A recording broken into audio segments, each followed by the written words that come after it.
Tonight on Reporting Scotland, 2 arrests at a protest outside the Home Office in Glasgow.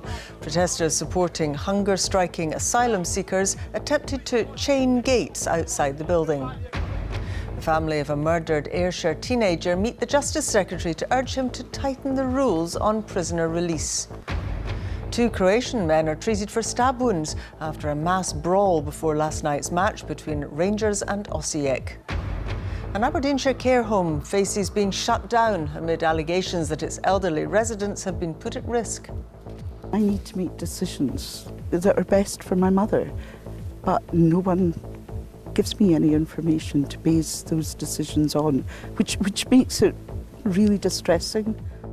Also coming up in the programme, an emotional Andy Murray breaks down in tears after reaching the quarter-final of the Washington Open.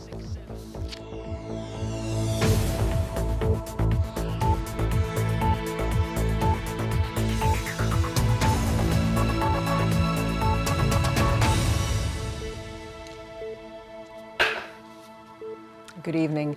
2 men were arrested today after protesters in Glasgow chained together the gates of the Home Office building and violent scenes followed.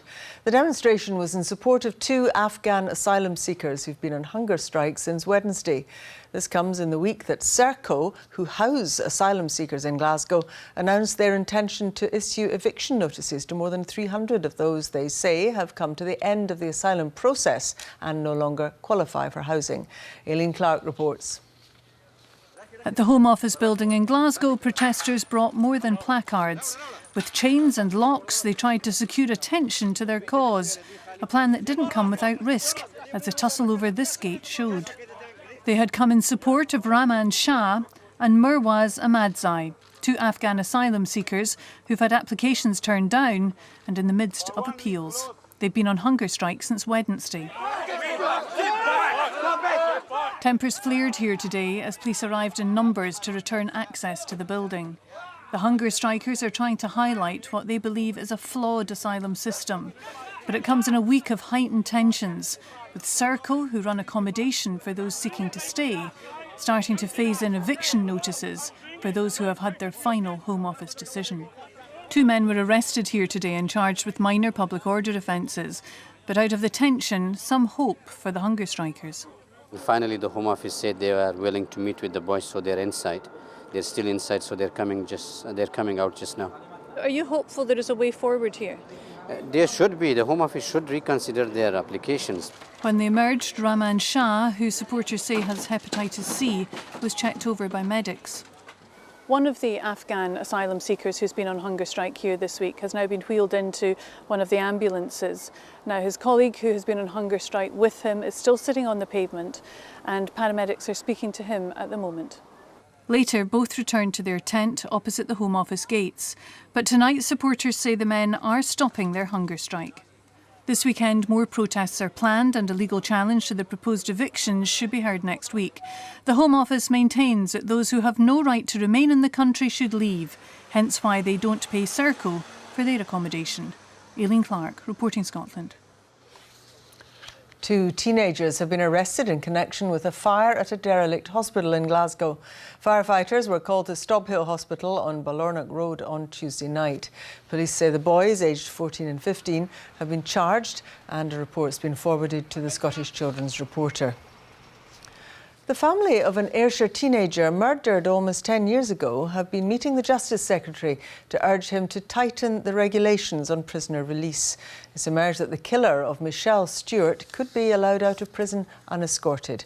Our Home Affairs correspondent Rival Alderson reports.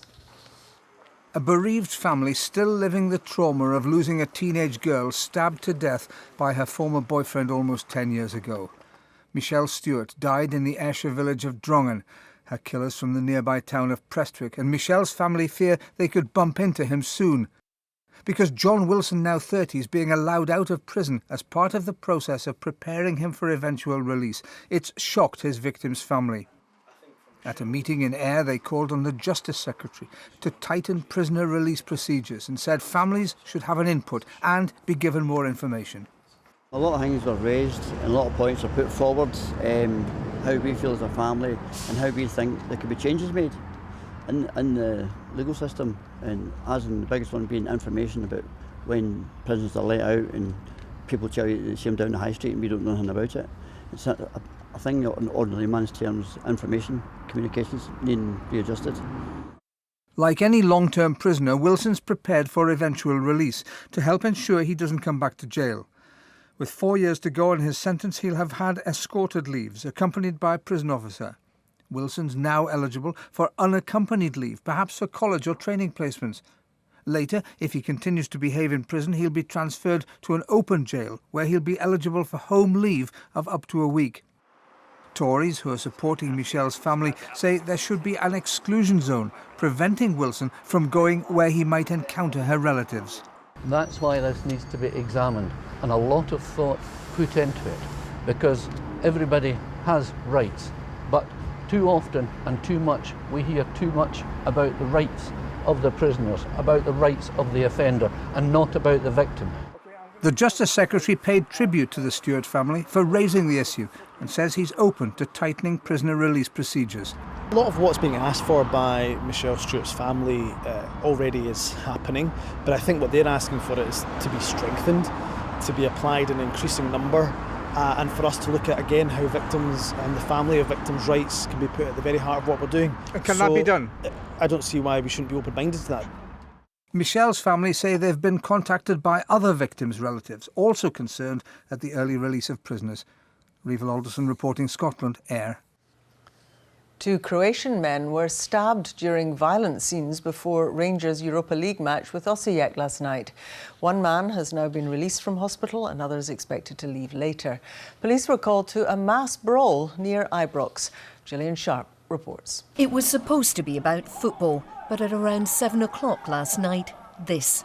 Footage on social media showed fights between fans and flares being thrown. 2 Croatian men aged 24 and 40 were wounded.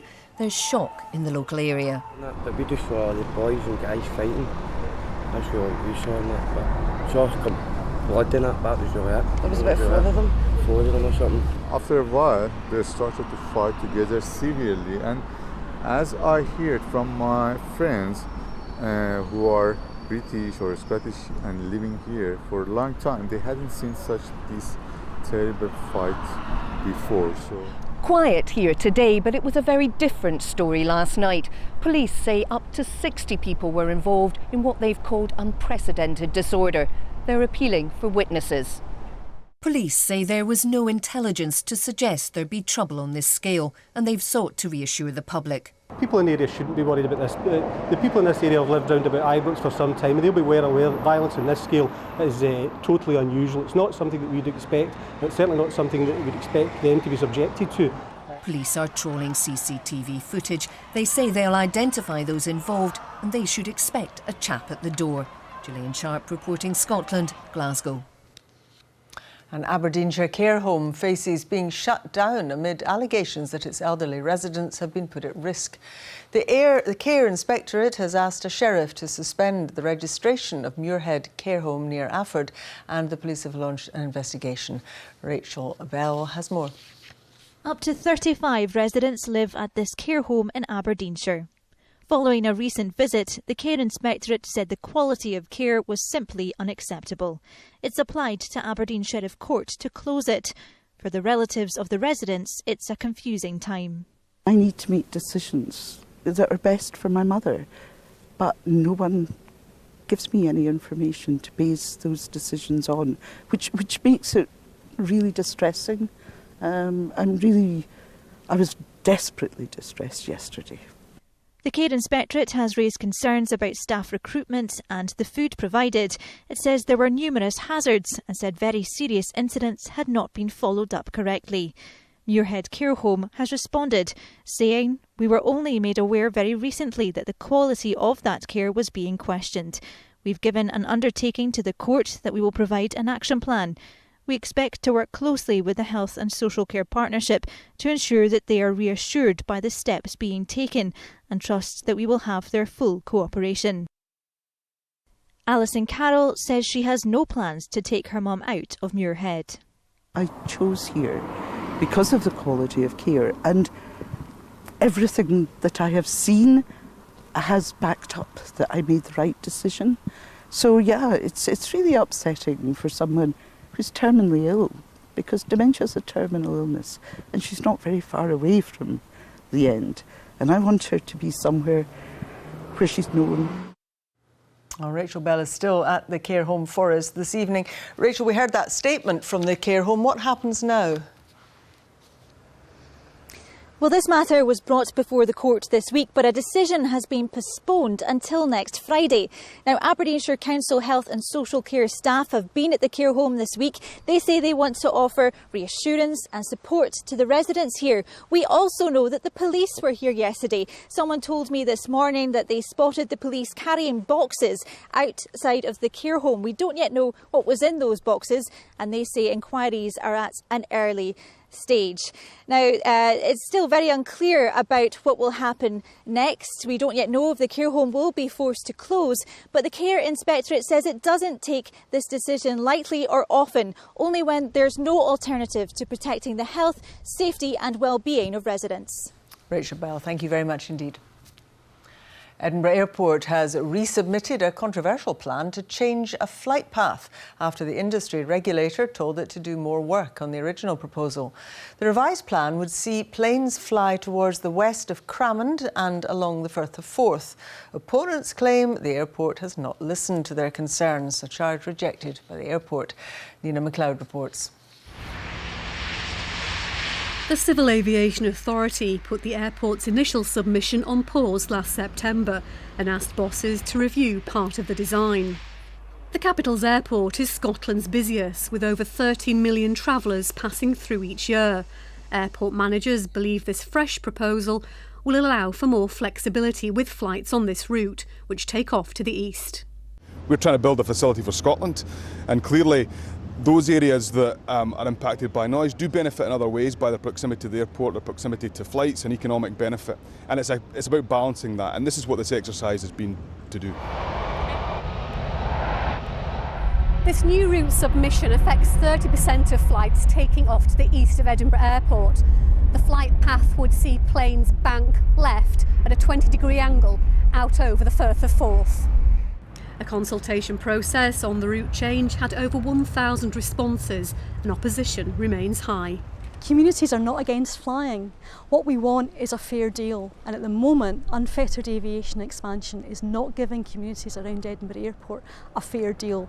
And this is arrogance on stilts by Edinburgh Airport if they think that 89% opposition is going to do anything other than lock them into conflict with communities for decades. For residents and visitors at the local cafe in Cramond today, aircraft noise is part of daily life. It is very noisy, and I can imagine it'd be really annoying for residents as well, so putting it over the Forth would be much better, I would imagine. Yeah. We walk the dogs, you have to stop and stop talking and then wait, and then the flight goes over, and then maybe 5-10 minutes, if that, another one goes over. But for those living and working across the water, the route change is a potential headache. If they're going to bank over the river, we're definitely going to be affected, and late night flights will affect our residents. It will be disturbing them. It's expected a decision on the revised route will be made in November. Nina MacLeod, reporting Scotland, Edinburgh. The carers of a woman who's not been seen for more than 18 years claim she's still alive. 76-year-old Edward Kearney and Avril Jones, who's 58, deny murdering Margaret Fleming, who was reported missing from her home in Inverkip in October 2016. Mrs. Fleming, who would now be 37, has not been seen since December 1999. You're watching BBC Reporting Scotland. It's 17 minutes to 7. A reminder of tonight's top story. Heated scenes outside a Home Office building in Glasgow after protesters supporting hunger-striking asylum seekers tie up the gates. And still to come, an emotional Andy Murray breaks down in tears after reaching the quarter-final of the Washington Open.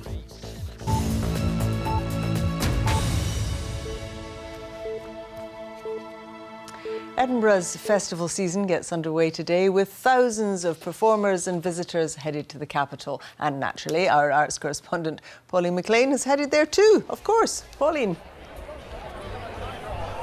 course, Sally, these are some of the performers. This is Gandini juggling, just one of the thousands of shows you can see here. This is Assembly. It's one of more than 300 spaces that has been transformed into a venue. Everything from gardens like this to community centres, church halls, tents. There's even a chicken coop this year, and a venue made entirely out of recycled pianos. At the world's largest arts festival, anything goes. Everybody gather round. We at the fringe, we at the fringe, we at the fringe, yeah.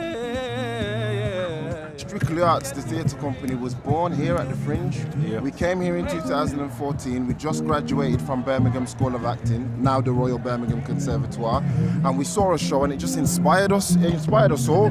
We wanted to do physical theatre, we wanted to tell stories of the community, and so we created Strictly Arts. So it's amazing to be back here 4 years later.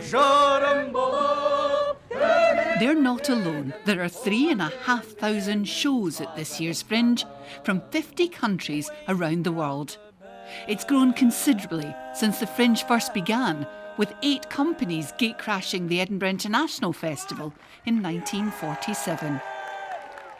Since then, each year it keeps on growing, with every available space snapped up. There is always that conversation that happens every year.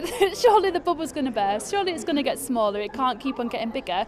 But for some reason it does. There is something about this festival that's special, and maybe one day it will, but we haven't seen it just yet.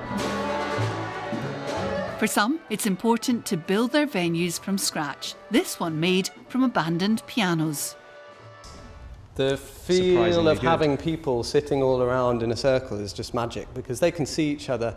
They can, it takes away the barrier between the performer and the audience, and it really gives a sense that, there's something a bit different about this venue, and I think it challenges people to think differently about what play is and what performance is, and that's really exciting. Anything goes at the Edinburgh Fringe, and over the next 3 weeks, there's thousands of shows to choose from.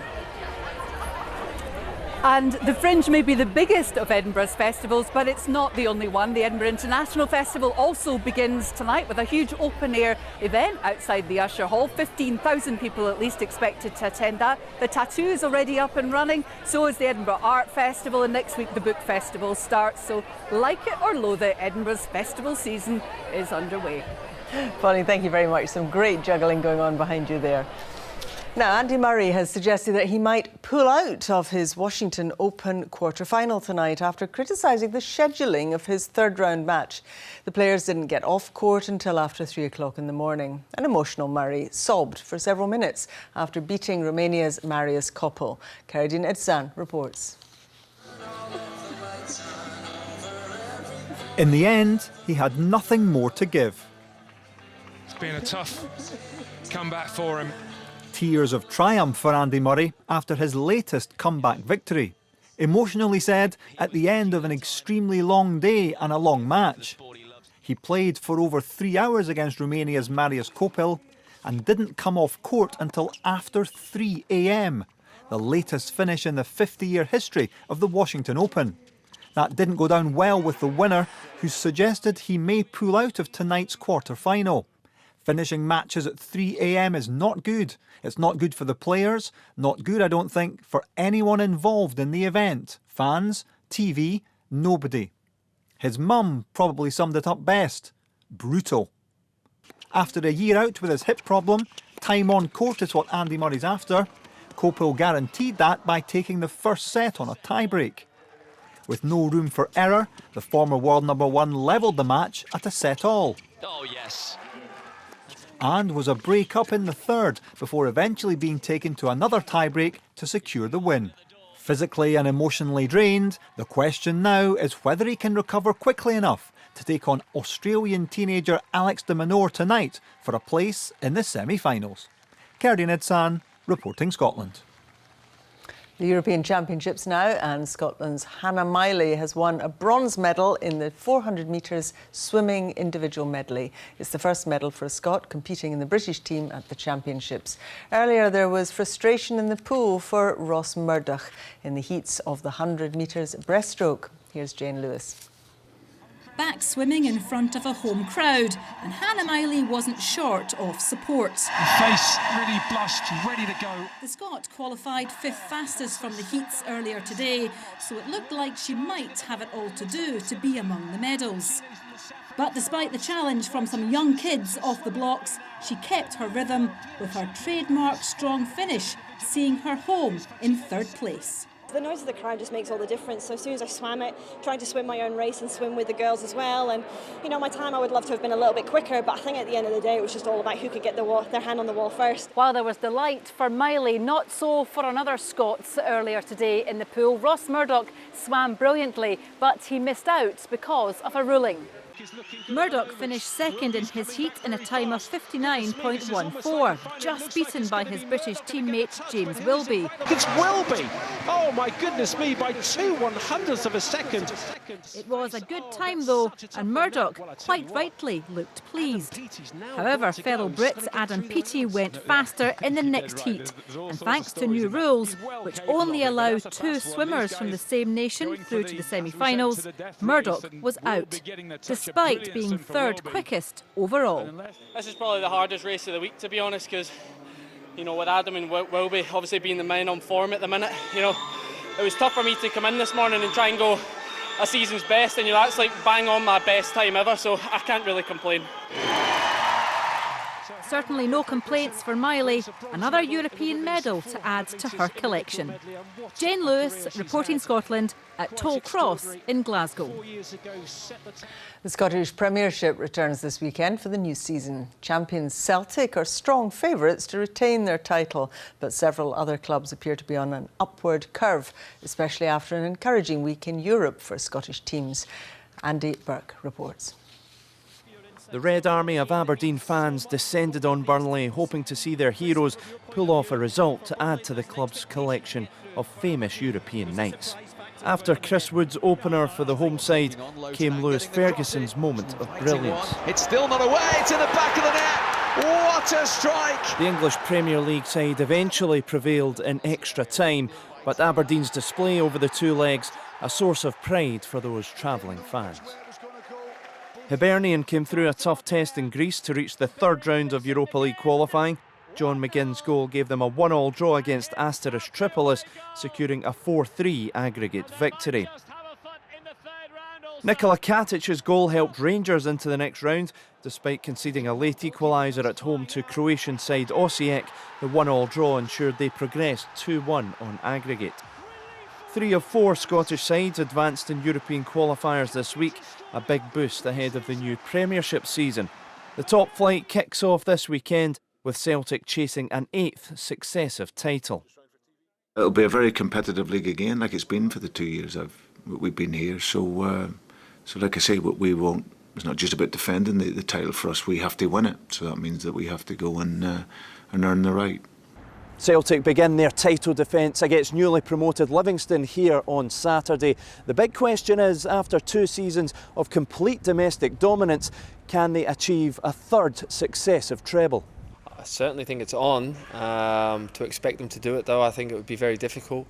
You know, those one-off games and those cup competitions, they're the ones that you sort of look at, and there's always a possibility that something can happen dramatic in those games. So you wouldn't put it past them, but I think it'd be very difficult. Over the road at Rangers, the appointment of Steven Gerrard as manager has captured imaginations, but how strong a challenge will they present this season? For Rangers, I think it's about trying to finish 2nd. Aberdeen have been the 2nd best team in Scottish football now for 4 years. Can they breach that? Can they get into 2nd place? Can they win an Old Firm game? They haven't won an Old Firm game in 10 attempts.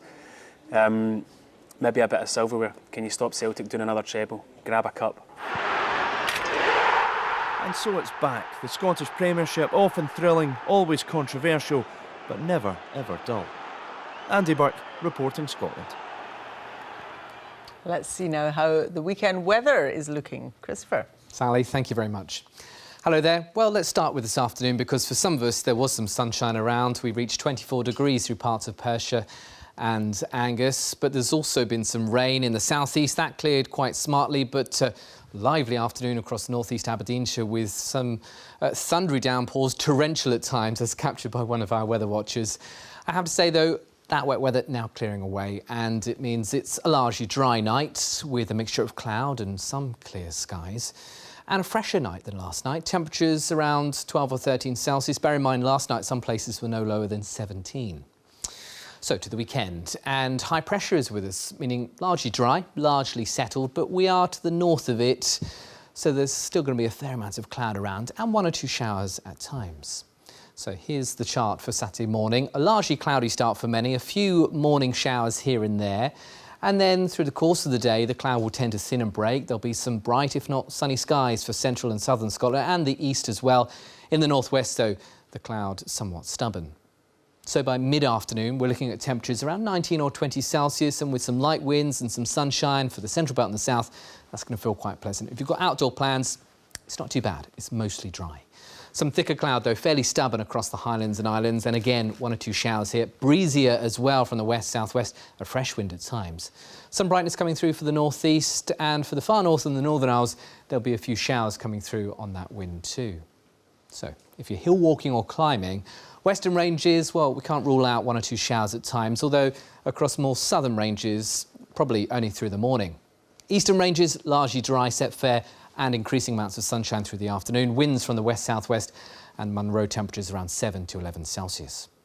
The rest of the afternoon into the evening, little in the way of change. Some late sunshine for central and southern parts, cloudy and wet in the northwest. Here's Sunday, and spot the difference really. Another predominantly dry day for many of us, although there will be some thicker cloud in the far north and northwest with a few showers at times. The best of any bright or sunny weather will be for central and southern parts, and temperatures around 16 to 19 Celsius. The winds lighter in the north compared with Saturday. But there will be some outbreaks of rain arriving Sunday night, and those still with us come Monday, which will be fairly unsettled. Low pressure up towards Iceland, weather front sweeping through, so windy at times, outbreaks of rain and a fresh feel. That's the forecast for now. Thanks very much, Chris. Now a reminder of tonight's main news. The Prime Minister is meeting the French President as she seeks to build support for her Brexit plans. Theresa May's visit to the south of France comes as the Governor of the Bank of England, Mark Carney, warned that the chances of a no-deal Brexit were uncomfortably high. And that's Reporting Scotland. I'll be back with the late bulletin just after the 10 o'clock news. Until then, from everyone in the team right across the country, have a very good evening. Bye-bye.